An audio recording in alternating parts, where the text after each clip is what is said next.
Halo, Assalamualaikum warahmatullahi wabarakatuh. Puji syukur kehadirat Allah Subhanahu wa Ta'ala yang telah memberikan kenikmatan kepada kita semua. Nikmat kesehatan, nikmat kekuatan, lebih-lebih nikmat keimanan, dan masih banyak lagi nikmat-nikmat lain yang harus kita syukuri. Saya ucapkan selamat kepada kalian yang telah menyelesaikan pendidikan di jenjang SMP, MTS, dan sekarang diterima di SMA Negeri 2 Ngadirojo. Ada pepatah mengatakan, tak kenal maka tak sayang. Maka kali ini saya akan memperkenalkan diri terlebih dahulu. Nama saya Agustin Indra Pratiwi. Kalian bisa memanggil saya Ibu Agustin atau Ibu Indra. Alamat rumah saya di Dusun Klepu, Desa Punung, Kecamatan Punung, Kabupaten Pacitan. Di masa pandemi ini menuntut kita semua untuk melek teknologi. Tidak hanya siswa, guru pun juga dituntut untuk bisa mengaplikasikan komputer dan memanfaatkan internet. Untuk itu, tetap semangat. Semangat untuk belajar, semangat untuk bekerja sama, dan semangat segala-galanya. Nah anak-anak, selanjutnya marilah kita ikuti kegiatan pembelajaran PPKN berikut ini. Nah anak-anak, sebelum kegiatan pembelajaran kali ini dimulai, silahkan disiapkan peralatan tulis kalian dan berdoalah terlebih dahulu. Jangan lupa, catatlah hal-hal yang kalian anggap penting di buku tulis kalian. Materi pertama, Pendidikan Pancasila dan Kewarganegaraan kelas 10, bab 1, Nilai-nilai Pancasila dalam kerangka praktik penyelenggaraan pemerintahan negara.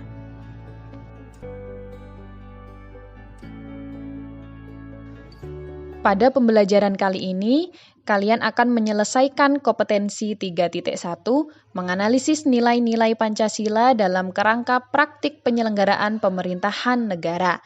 Adapun tujuan pembelajarannya adalah melalui pembelajaran discovery learning, peserta didik dapat menganalisis nilai-nilai Pancasila dalam kerangka praktik penyelenggaraan pemerintahan negara dan mewujudkan keputusan bersama sesuai nilai-nilai Pancasila dalam kerangka praktik penyelenggaraan pemerintahan negara. Bagian pertama, Sistem Pembagian Kekuasaan Negara Republik Indonesia. Pasti akan muncul pertanyaan, apa sih yang dimaksud dengan kekuasaan itu? Nah, secara sederhana, kekuasaan itu dapat diartikan sebagai kemampuan seseorang untuk mempengaruhi orang lain supaya melakukan tindakan-tindakan yang dikehendaki atau diperintahkannya. Contohnya nih, ketika kalian sedang menonton televisi, tiba-tiba orang tua kalian menyuruh kalian untuk belajar. Kemudian kalian mematikan televisi tersebut dan masuk ke dalam kamar atau ruang belajar untuk membaca atau menyelesaikan tugas sekolah. Contoh lain di kehidupan sekolah, ketika kalian datang ke sekolah, pasti tidak boleh terlambat. Apabila terlambat, tentu saja kalian akan mendapatkan teguran dari guru. Kemudian di masyarakat, ada ketentuan bahwa setiap tamu yang tinggal di wilayah itu lebih dari 24 jam wajib lapor kepada ketua RT atau RW. Itu artinya tamu yang datang dan tinggal lebih dari 24 jam harus lapor kepada yang berwenang. Nah, itulah contoh-contoh yang menggambarkan perwujudan dari kekuasaan yang dimiliki oleh seseorang atau lembaga. Lalu, apa sih yang dimaksud dengan kekuasaan negara itu? Kekuasaan negara merupakan kewenangan suatu negara untuk mengatur seluruh rakyatnya untuk mencapai keadilan, kemakmuran, dan keteraturan. Kekuasaan negara ini bertujuan untuk memelihara dan mempertahankan kekuasaan semata-mata. Pertanyaan selanjutnya, apa sih macam-macam kekuasaan negara itu? Mari kita lihat teori dari para ahli. Yang pertama yaitu John Locke. Menurut John Locke, kekuasaan negara dapat dibagi menjadi 3 macam, yaitu kekuasaan legislatif, kekuasaan eksekutif, dan kekuasaan federatif. Kekuasaan legislatif adalah kekuasaan untuk membuat atau membentuk undang-undang. Kekuasaan eksekutif yaitu kekuasaan untuk melaksanakan undang-undang, termasuk kekuasaan untuk mengadili setiap pelanggaran terhadap undang-undang. Kemudian kekuasaan federatif yaitu kekuasaan untuk melaksanakan hubungan luar negeri. Kemudian pendapat John Locke tadi disempurnakan oleh Montesquieu. Menurut Montesquieu, kekuasaan legislatif yaitu kekuasaan untuk membuat atau membentuk undang-undang. Hal ini sama dengan apa yang telah diutarakan oleh John Locke. Kekuasaan eksekutif yaitu kekuasaan untuk melaksanakan undang-undang. Kemudian kekuasaan yudikatif yaitu kekuasaan untuk mempertahankan undang-undang, termasuk kekuasaan untuk mengadili setiap pelanggaran terhadap undang-undang. Pendapat dari Montesquieu tadi merupakan penyempurnaan dari pendapat John Locke, bahwa kekuasaan federatif oleh Montesquieu dimasukkan ke dalam kekuasaan eksekutif. Fungsi mengadili dijadikan kekuasaan yang berdiri sendiri. Ketiga kekuasaan tersebut dilaksanakan oleh lembaga-lembaga yang berbeda dan sifatnya terpisah. Nah, kemudian teori ini disebut sebagai trias politika. Lalu bagaimana sih konsep trias politika di Indonesia? Konsep trias politika di Indonesia yang pertama adalah lembaga legislatif. Lembaga legislatif di Indonesia di dalamnya ada Majelis Permusyawaratan Rakyat atau MPR dan Dewan Permusyawaratan Rakyat atau DPR. Lembaga eksekutif di dalamnya ada presiden dan wakil presiden dan ada lembaga kementerian dan non-kementerian.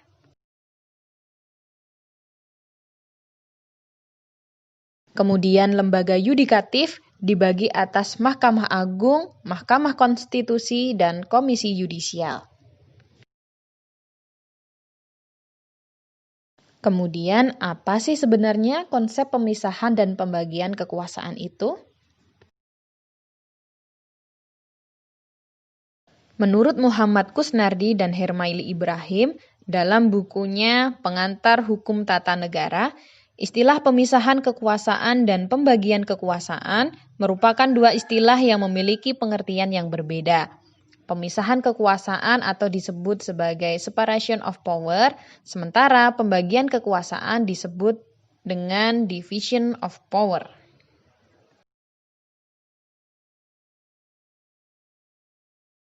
Pemisahan kekuasaan berarti kekuasaan negara itu terpisah-pisah dalam beberapa bagian, baik mengenai organnya maupun fungsinya.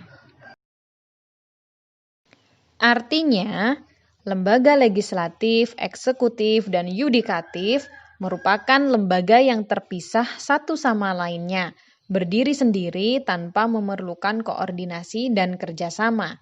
Setiap lembaga menjalankan fungsinya masing-masing. Nah, contoh pemisahan kekuasaan ini adalah Amerika Serikat.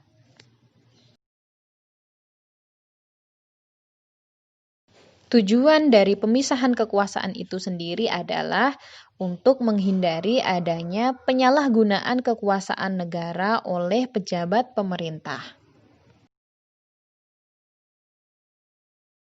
Lalu, yang dimaksud dengan pembagian kekuasaan adalah membagi kekuasaan negara dalam beberapa bagian, yaitu legislatif, eksekutif, dan yudikatif, tetapi tidak dipisahkan.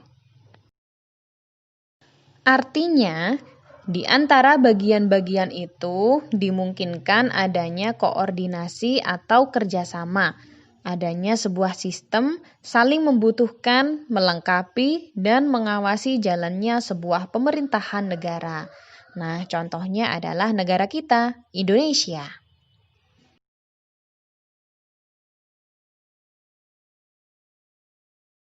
Kemudian, bagaimana sih sistem kekuasaan di Indonesia?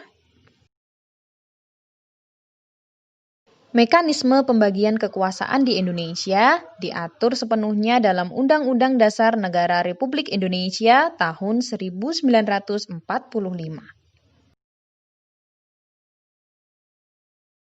Penerapan pembagian kekuasaan di Indonesia terdiri atas dua bagian, yaitu pembagian kekuasaan secara horizontal dan pembagian kekuasaan secara vertikal.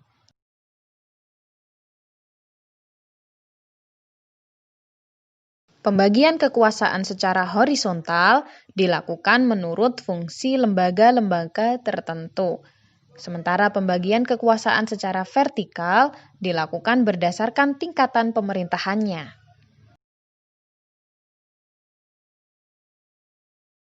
Berdasarkan Undang-Undang Dasar Negara Republik Indonesia tahun 1945, secara horizontal, pembagian kekuasaan negara dilakukan pada tingkat pemerintahan pusat dan pemerintahan daerah yang masing-masing di dalamnya terdapat 3 jenis kekuasaan inti, yaitu legislatif, eksekutif, dan yudikatif.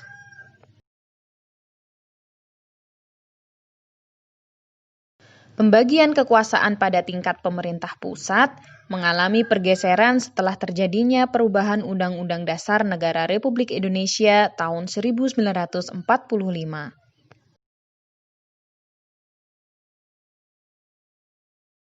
Pergeseran yang dimaksud adalah pergeseran klasifikasi kekuasaan negara yang umumnya terdiri dari 3 kekuasaan, yaitu legislatif, eksekutif, dan yudikatif, berubah menjadi 6 kekuasaan, yaitu konstitutif, eksekutif, legislatif, yudikatif, eksaminatif atau inspektif, dan moneter.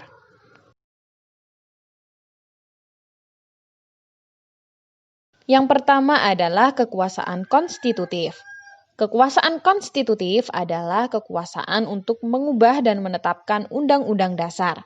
Kekuasaan konstitutif dijalankan oleh Majelis Permusyawaratan Rakyat dan tercantum dalam Pasal 3 Ayat 1 Undang-Undang Dasar Negara Republik Indonesia tahun 1945.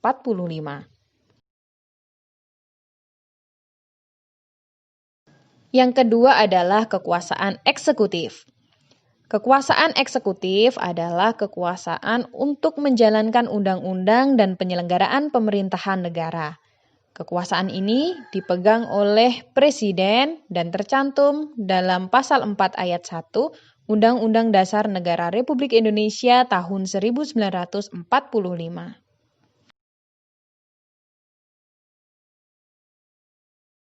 Yang ketiga, kekuasaan legislatif. Kekuasaan legislatif adalah kekuasaan untuk membentuk undang-undang. Kekuasaan ini dipegang oleh Dewan Perwakilan Rakyat atau DPR dan tercantum dalam Pasal 20 Ayat 1 Undang-Undang Dasar Negara Republik Indonesia tahun 1945.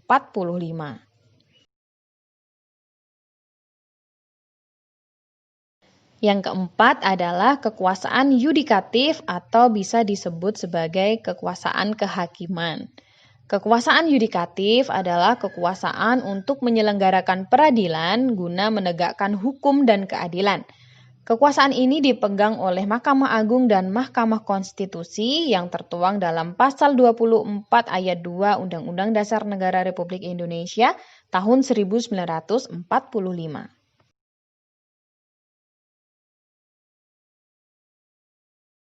Selanjutnya yang kelima adalah kekuasaan eksaminatif atau inspektif. Kekuasaan eksaminatif atau inspektif ini merupakan kekuasaan yang berhubungan dengan penyelenggaraan pemeriksaan atas pengelolaan dan tanggung jawab tentang keuangan negara. Kekuasaan ini dijalankan oleh Badan Pemeriksa Keuangan dan tercantum dalam Pasal 23E Ayat 1 Undang-Undang Dasar Negara Republik Indonesia tahun 1945.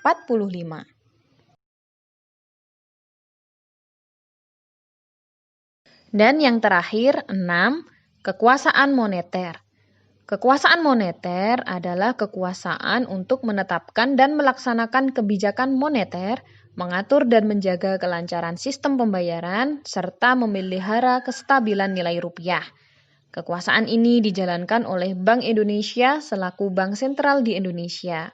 Nah, kekuasaan moneter ini diatur dalam pasal 23D Undang-Undang Dasar Negara Republik Indonesia tahun 1945.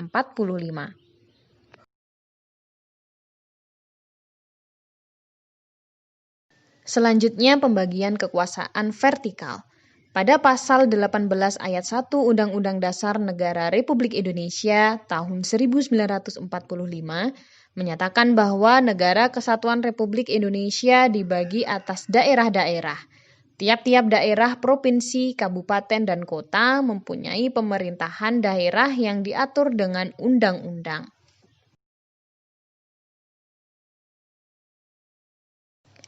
Kemudian pada pasal 18 ayat 5 Undang-Undang Dasar Negara Republik Indonesia tahun 1945 menyatakan bahwa pemerintah daerah menjalani otonomi daerah seluas-luasnya, kecuali urusan pemerintahan yang oleh undang-undang ditentukan sebagai urusan pemerintah pusat.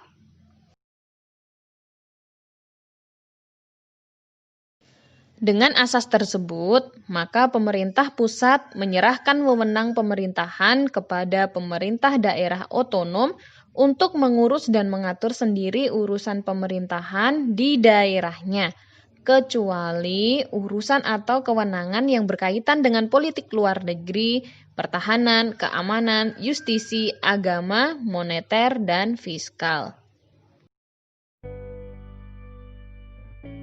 Nah, anak-anak, demikianlah tadi materi yang dapat saya sampaikan pada pertemuan pertama kali ini. Selanjutnya, jawablah pertanyaan berikut ini pada buku tulis kalian masing-masing dan dikumpulkan pada waktu pertemuan tatap muka. Pertanyaan pertama, apa perbedaan antara istilah pembagian kekuasaan dan pemisahan kekuasaan? 2. Bagaimanakah macam-macam kekuasaan negara menurut John Locke dan Montesquieu? 3. Bagaimanakah pembagian kekuasaan di Indonesia? Sekian pertemuan kita kali ini dan sampai jumpa pada pertemuan berikutnya. Wassalamualaikum warahmatullahi wabarakatuh.